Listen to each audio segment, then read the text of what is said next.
নিত্যানন্দ চক্রবর্তী আমার ৮০তম জন্মদিনে।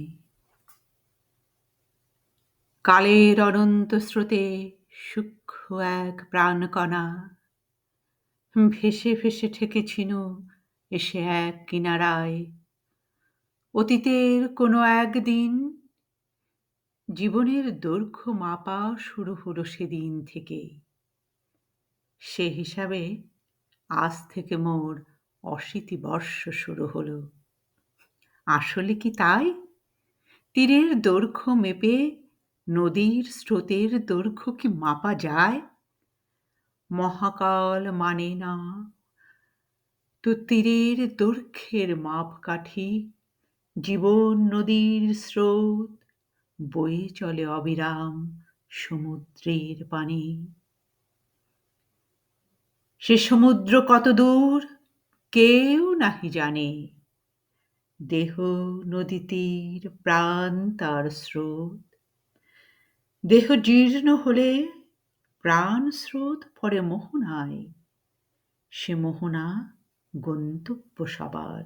নামহীন, রূপহীন, স্রোতহীন, স্তব্ধ পারাবার।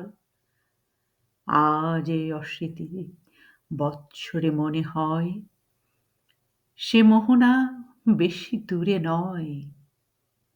মৌনতা তাহার পাঠায়েছে মন্দ্র রবে গম্ভীর আহ্বান।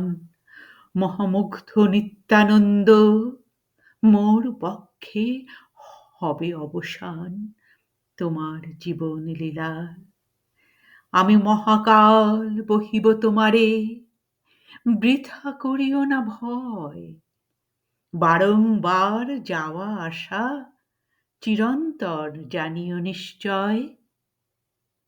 ফিরে দেখা জীবনের জয় পরাজয়, সুখ দুঃখ লাভ ক্ষতি, বিশ্বাস সংশয়। বিশ্ব মাঝে তরঙ্গিত সম্ভাবনাময়। আশা মরীচিকা সম দেয় হাতছানি। এখনো এ জীর্ণ দেহে ছাড়িতে পারোনি। ছিন্ন করো বন্ধনের যত গ্রন্থি আছে, এই তো সময় তব, ভুলে যাও পাছে। তাই আমি মহাকাল কাল ঘণ্টা রবে অনুক্ষণ ডাকিতেছি সবাইকে ভবে। নমস্কার।